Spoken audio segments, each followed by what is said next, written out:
Time to talk a little Arizona football. Joining us now, defensive end Tre Smith from the Arizona Wildcats. Kind enough to carve out some time for us. Tre, how you doing? I'm doing great. I appreciate you asking. Man, you know what? We were just joking off the air. This isn't really any player and any coach's really ideal situation to go around and talk to a bunch of media schlubs.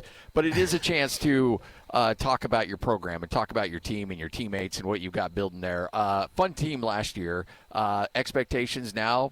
You know, the reward for having a good year is people expect a better year. How are things there in Tucson getting ready for this season? It's been great, man. You know, we're all just working together as a team, constantly building with the standard set, and now it's just the standard is the standard, you know, maintaining that every day. And I just want to go back and say it's an honor to be here talking to you guys. So, you know, I appreciate that.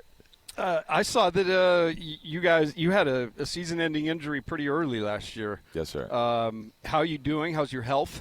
And obviously one of the most impactful edge rushers on the team, so it's going to be important for you to maintain that health. Tell me how you're feeling.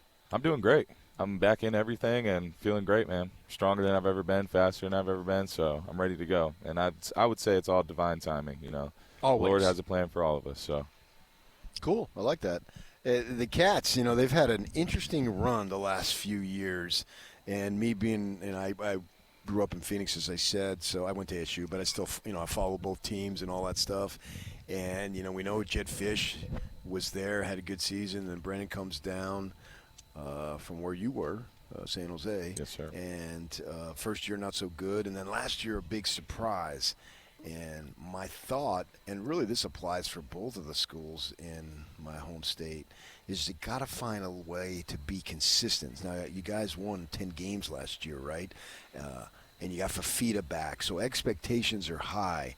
What have you guys been doing once the off-season conditioning stuff started and everybody got back to campus to make sure you could actually build upon that and not level off?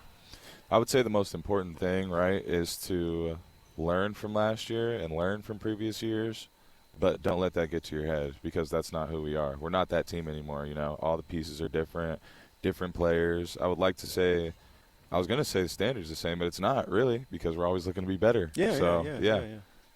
You got your sixth year, right? Yes, sir. So this is your sixth year. Yes. So you're kind of the older statesman.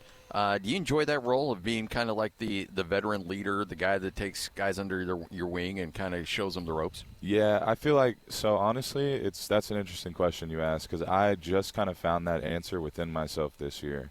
And I would say that relates to my purpose overall as a human being. Like, as a younger guy, I didn't really have to do that. I always did the right thing and just was like, yep, I did my work, so I'm good. And now I'm understanding that I'm being put in these positions for a reason because I've been given that capacity to have a positive impact on others. And this goes even just beyond football. So I know that was a long answer, but no, I yes, think that's great. I'm blessed and very privileged. Well, I mean, that shows a lot of maturity, too, because I know even though you've been playing college football for a bit, still, I mean, you're a young dude, and to be able to have that knowledge about your overall purpose and role, not just as a player but as a leader in that locker room, shows a lot of maturity on your part. Where does that come from? I would say a lot of it's probably my upbringing. Just, you know, my parents, I feel like they raised me to be a well-mannered individual to the best of their ability, and otherwise just life experience, you know. Like, this is my sixth year. I've learned a lot, been through a lot of hardships, and I didn't know what to think of it at first, but I'm blessed because it's what formed me into who I am. It gave me perspective, you know. The quarterback situation there, obviously solid with Fafita. What kind of leader is he? Because I can tell you this, I love watching him run around and dodge the rush and find somebody downfield and deliver it. But what kind of leader is he? He's a great leader. He's somebody that can touch every piece of the locker room.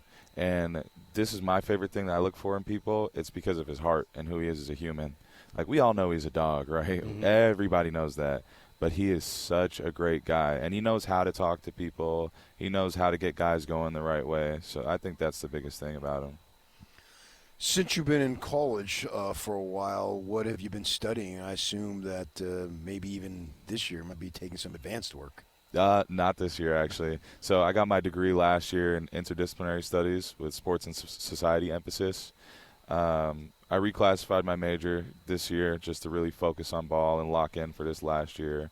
But I should have graduated 2020, end of 2024. But because I transferred, it got pushed back a little bit. So what do you hope to do? I mean, obviously everybody wants the NFL, but you got to have a backup plan. Yeah, man, I can't say that I have a set plan, but I'm a guy that's always thinking about something. So I'm kind of just trusting in the Lord and having faith it's all going to work out. But I know, just like this role, kind of what I was saying about football earlier, I didn't necessarily know I was going to be in a position of leadership. It kind of just happened for me. And I think in life it will be the same because I believe I'm here to inspire others, truly. Just stay away from the media. Nobody likes those guys, man. Especially the ones from, like, the Phoenix area generally. Oh, Hey, what's up with that? We got Tay coming up. Any good stories you want us to lead? Any questions you want us to ask him? Let me think of a question for Tay Brown. Somebody put him on the spot, but, radio friendly, of course. Nah. I don't know. Tay Brown's a great guy. Okay. I admire him a lot, too. Same thing. Great guy and really hard worker. He's an extremely great human. Awesome. Well, we'll let you go, man. Congratulations on the season, getting that 6th year, and go out and have a great season. Thank you, guys. I appreciate Good you luck. all. Great stuff. Tre Smith right here on 97.5, the KSL Sports Zone. Make game day yours. Tickets, food and drinks, stats, and streaming. Everything you need is in the Utah Mammoth app. Download today and make game night easy. Download on both Android and iPhone. Tusk, top.